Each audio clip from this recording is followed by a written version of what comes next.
Hello, class. This is Demetrius Wilson. This is Business One, Chapter 8, Structuring Organizations for Today's Change. Our learning objectives for Chapter 8 are outline the basic principles of organization management, compare the organizational theories of Fail and Weber, evaluate the choices managers make in structuring organizations, contrast the various organizational models, identify the benefits of inter-firm cooperation and coordination, and explain how organizational culture can help businesses adapt to change. As always, I want you to read the story about Jenna Lyons right here, President and Creative Director for J. Crew. Some of you guys may wear their clothing, might be quite interested in that article.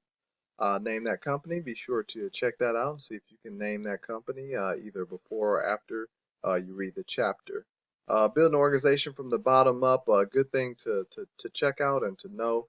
So it says no matter the size of the business, the principles of organization are much the same. So no matter whether it's a large organization or small organization, if they're appropriate principles, they will apply. Now remember, if you are a manager for Ernst & Young versus a manager for McDonald's, things will need to be managed a little bit differently. So although the principles always apply, you may have to apply them in a different manner or format depending upon who you're dealing with in terms of your employees. Would you sacrifice safety for profits? You should never ever sacrifice safety for profits.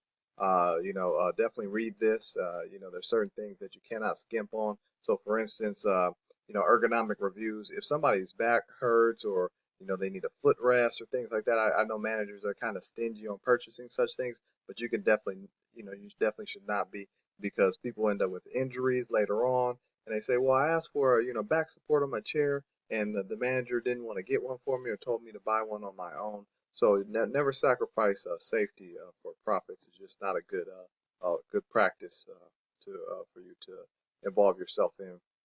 So economies of scale, the situation in which companies can reduce their production costs if they purchase raw materials in bulk. The average cost of goods goes down as production levels increase, right? So if I need a lot of cardboard and now I'm producing more of whatever I'm using this cardboard for, uh, the me purchasing that cardboard is going to be more cost effective for me. They're going to give me a better deal because I'm going to buy more cardboard from their company, and that's how it should go. Economies of scale. So my production goes up, and the discount that you can provide to me also goes up because I'm purchasing more from you. Henry Fail, here's a nice picture of him. He introduced several management principles still followed today, and you can look those up. They're definitely pretty good, including the idea that each worker should report to only one manager. There are organizations such as the Matrix organization where that does not apply, and that managers in turn should have the right to give orders for others to follow and the power to enforce them. Right. So what's a manager if you can give orders but not enforce them if people don't do what they're supposed to do? So check out Fail. He's definitely got some great tips that still apply even though he's gone away, long gone. Some of the things that he has definitely still apply. So I want you to go through those step by step. It's unity of command, hierarchy of authority, division of labor, subordination of individual interests to the general interest, authority, degree of centralization, clear communication channels, order, equity, and Esprit de Corps, right? So you guys want to go through all of those and review them very carefully. They are great principles. They definitely still apply to workplace in the 21st century. Let's talk about Max Weber and his organizational theory. Weber's principles of organization resemble Fail's. In addition, Weber emphasized job descriptions, right? So people need to know what they're supposed to be doing. They need a description of what they should be doing in their particular job. Written rules, decision guidelines, and detailed records. We need written rules, usually a company policy that says, hey, you know what, you can't have 15 piercings in your nose here at this company. But other companies, they may embrace it. I know a guy, and he ran a restaurant, and the guy was passed up for a lot of positions because he had a lot of tattoos. And no joke, this guy would not hire anybody else who didn't have a tattoo when he opened up his own restaurant. Right? It was like one of his criteria. He would not hire not one person on his staff that didn't have a tattoo just because he had been discriminated against because he had a lot of visible tattoos and people just didn't want to hire him. Consistent procedures, regulations, and policies. So how you act towards one person is how you should act towards the other, and you should enforce things with everybody all equally. And staffing and promotion based on qualifications, right? Not on tenure, but based on qualifications. How qualified are you for the actual position? Hierarchy is a system in which one person is at the top of the organization, and there is a rank or sequential order from the top down, right? So somebody's at the very, very top of the food chain, the CEO, then comes the president, then comes the, or, CEO, then it's the vice president, or in the structure where you have the president, then the vice president, the director, then the manager, then the supervisor, team lead, and down to the employee. Chain of command, that's that rolling down that line, who you go to. The line of authority that moves from top of the hierarchy to the lowest level. So down from the president all the way down to us, to the worker bees at the very, very bottom. Then you also have an org chart as a visual device that shows relationships among people and divides the organization's work, right? So, somebody becomes or gets a promotion, it goes from the president to the VP, the director, shows all of their different employees on that organizational chart. Very good visual to kind of show you, what the line of authority is, what the chain of command is, if you need to get something done. So this is a typical organizational chart. President, then you have manager A, B, and C, but typically it doesn't just go straight from president to manager. There's some, additional layers in there like a vice president um, or a director in between that manager. But then the manager, the first line supervisor. Supervisor typically has some people reporting them, maybe even one team lead, and that team lead will also have people supporting them, because then that supports the succession planning to say the team lead needs to be groomed into being the supervisor. Supervisor needs to be groomed into being the manager. Manager needs to be groomed to be the director. Director needs to be groomed to be the vice president. Vice president needs to be groomed to be a president. Bureaucracy, otherwise known as red tape, an organization with many layers of managers who set rules and regulations and oversee all decisions, right? So a lot of times you may have some red tape in terms of, getting through and getting a decision made. As always, review your test prep. Those are great, review points for your quizzes. Centralized authority. So you can either have a company where you make a decision here, and that's the company that has everything, or you can have one, two, three, different areas where you make decisions. So centralized versus decentralized. An organization structure in which decision-making authority is maintained at the top level of management. That is a centralized authority. It's just held right there. They're holding on. They're making all the decisions. Like in football, you have a Jerry Jones, or the late great Al Davis. Same type of thing. It's like, hey, I'm still running the show. I'm still making all the decisions. Then you have decentralized authority as an organization structure in which decision-making authority is delegated to lower-level managers more familiar with the local conditions than headquarters management, right? So now we're looking at the individuals that are there. Like, so for instance, my company, we have the East, the West, the Midwest, and the South. It's decentralized to have a different person that can make a decision in each of those areas, as opposed to the person who they all report to making all of the decisions. And I like decentralized much better because it's a lot easier to get things done in a bigger company.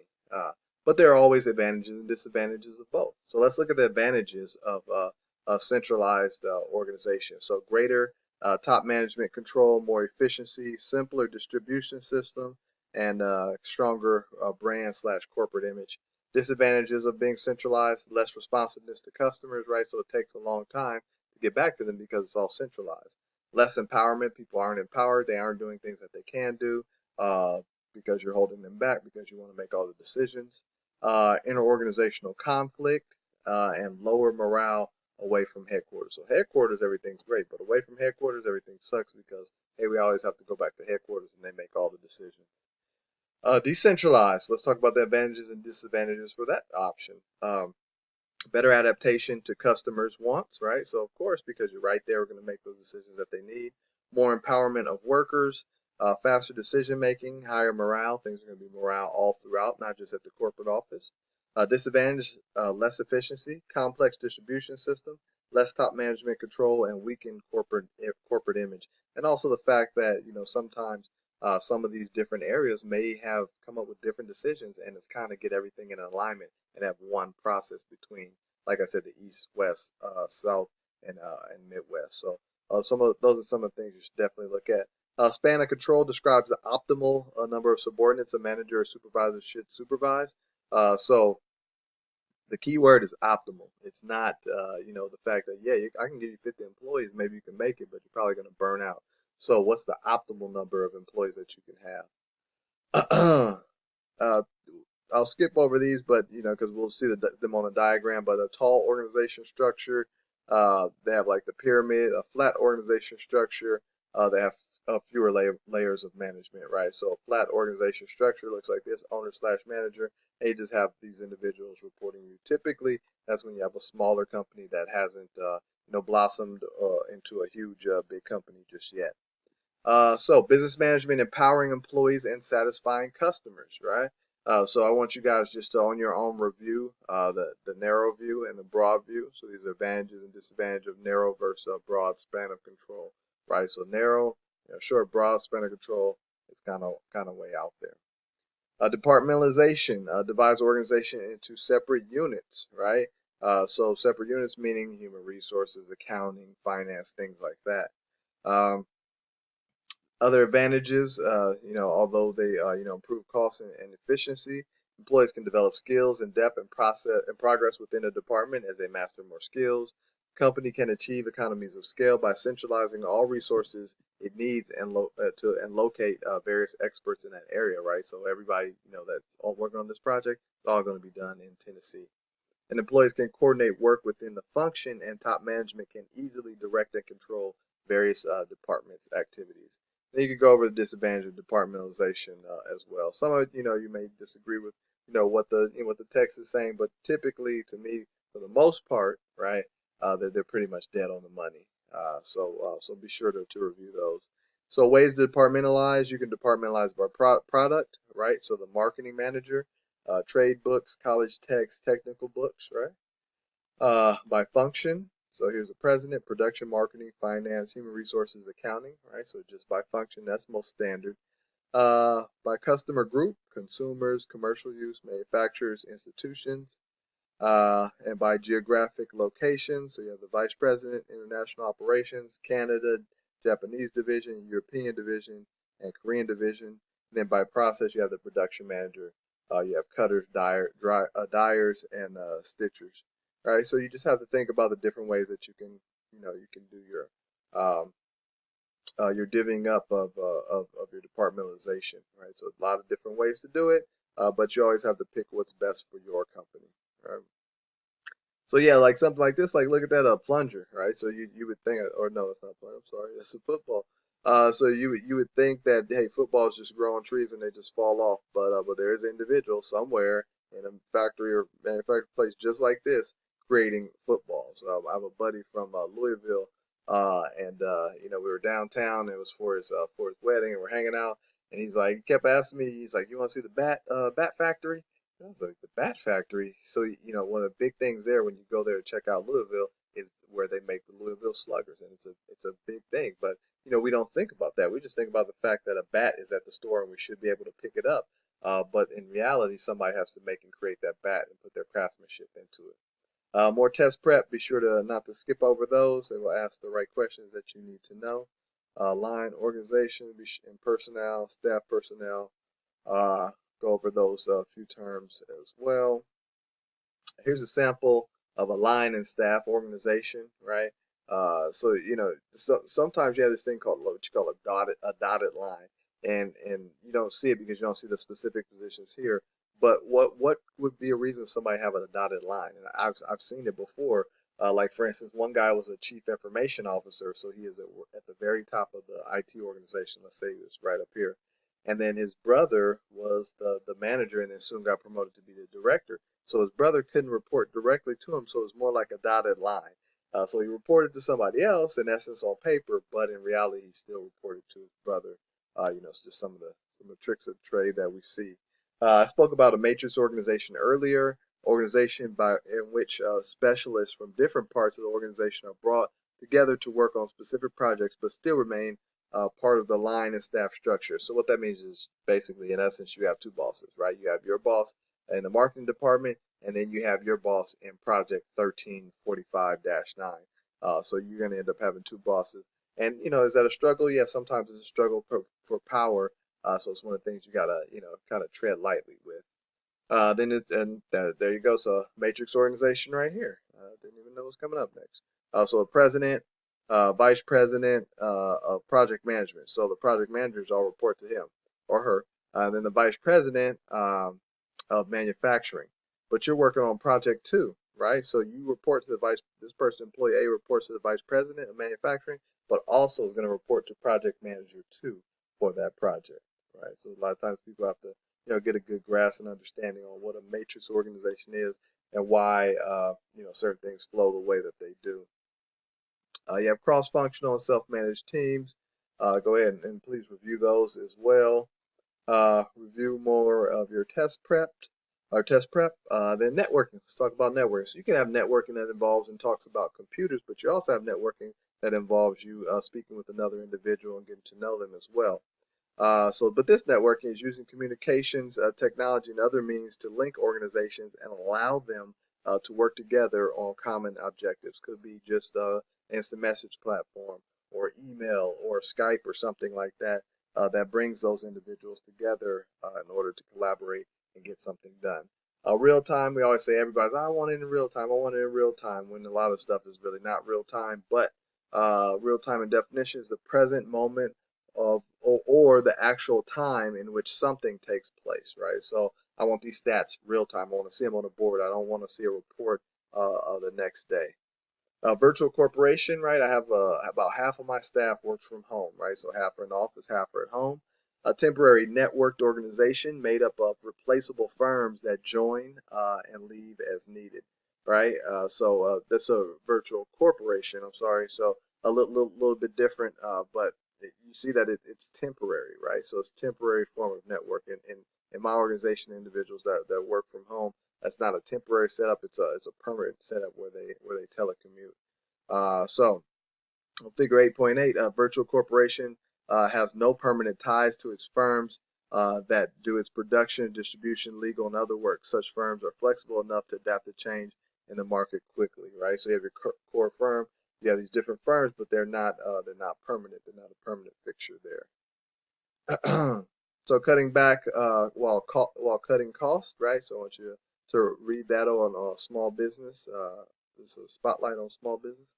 Benchmarking is a good thing because benchmarking, you're going to look at the latest, greatest, and best company at doing whatever you and your company are doing, and then you're going to try and emulate them. Comparing the organization's practices, processes, and products against the world's best, right?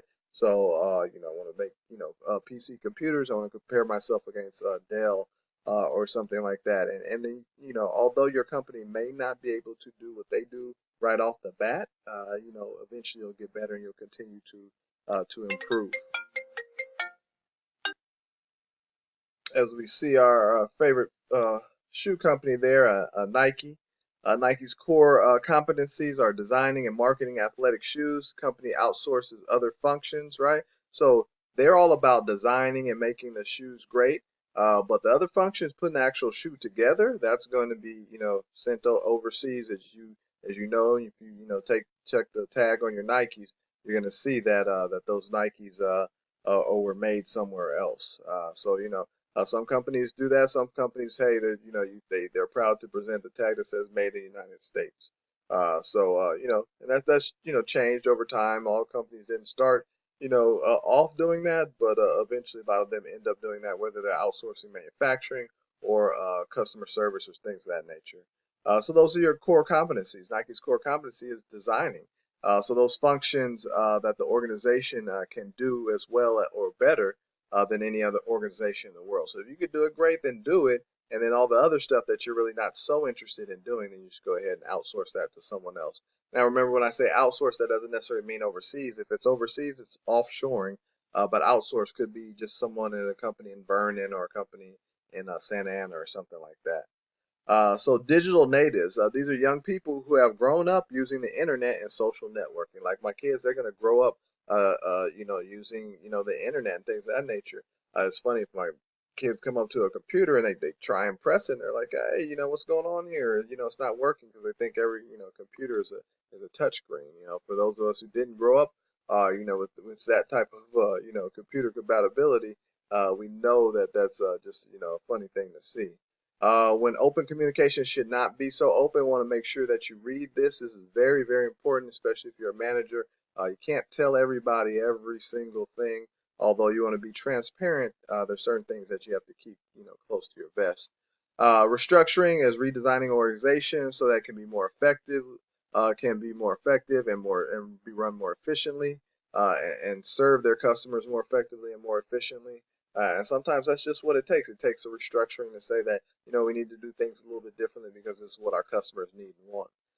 Inverted organization. This is so interesting. I'll tell you a story about this, but this is an organization that has contact people at the top and the chief executive officer at the bottom of the organization. So this is an upside down pyramid. And a guy that I hired for a company I used to work for, he talked to me about the inverted pyramid and how he was there to serve the individuals who worked for him. I found that to be a great thing. Now, me, yeah, I probably still have some things to work on in terms of the inverted organization, the inverted pyramid. Uh, you know, Considering being there to serve. Just because some of the experiences that I've had before, knowing that, hey, I need to take the lead and direction on some of these things, as opposed to, just being there serving the needs that they have, because maybe, I know a little bit better the corporate structure and how things need to go. But I am, open to working on that. But I always was impressed by the fact that he brought that up in the interview, and don't think I ever forget that. So this is traditional organization right there: top management, middle management, supervisory management, frontline workers. This is the inverted organizations. And for those of you who are not like middle management or top management, you probably just love this and say, hey, yeah, they should all be inverted. So you have empowered frontline workers, often in teams, support personnel, and then top management. Now, I do like the premise because it's like, hey, if you have good people on the front line and empower people, it works out great, because they're saying, hey, support personnel and top management, these are things that we need, and they're probably right, and they're probably, they probably have some experience that leads to them making a great decision. But if you don't have good people up here, then definitely the inverted organization is never ever going to work. So I do like it. I would say there's some areas of concern that I need to probably work on in terms of that inverted organization. I'm probably still, just kind of stuck to say, hey, this is traditional, this is how it goes. I listen to the person above me, and you guys are, report to me, and you should listen to what I say as well. Organizational culture is widely shared values within an organization that provide unity and cooperation to achieve common goals, right? So we want to achieve common goals, so we have to be unified. We have to work together to do those things to the best of our ability. Formal and informal organization, right? So you can go ahead and review those on your own, but formal obviously means that there's an actual structure to it. Informal means that maybe it's some type of group or organization or something, or just a group or team that's informal, meaning that they just happen to to kind of come together, and it's nothing structured that says that these individuals are supposed to be together on a team. So last test prep for chapter 8, and then go on to your summary. Be sure to review very closely and clearly. Make sure you take your test number, or not test, but quiz number 8 if you haven't already done so. And then be on the lookout for test number 2, because it will be posted within the next 2 weeks. So as always, if you have any questions, comments, or concerns, feel free to email me. That's the best way to get the quickest response. But otherwise, be sure to watch your lecture, take your quiz, do your assignments, read the text, and make sure that you understand all these things thoroughly, because Business One definitely does have a lot of information in it that is very, very helpful to someone who's building large repertoire of different classes that they've taken into either in business and or management, because it kind of touches on the broad, vast horizon of everything. And then as you get to those other classes, you say, I learned a little bit about this in business. Let me take it a few steps further. So that's it for this week, chapter 8. As always, everyone, please have a good day and a great week.